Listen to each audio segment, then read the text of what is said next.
Hi guys! So karon May 28 atong i-charge atong ERBS4 si Lemo. May 2 bars na lang siya. So last charge ani is katong May 15.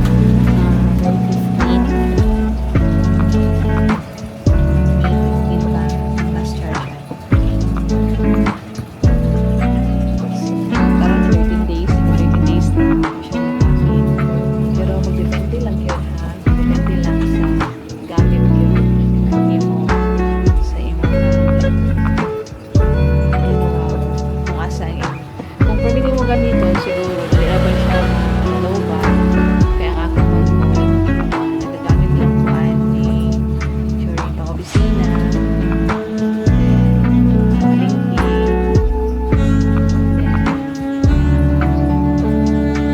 may mga events na ginagawa so nagamit ko naman siya sa BMM activity iyahang recital 13 days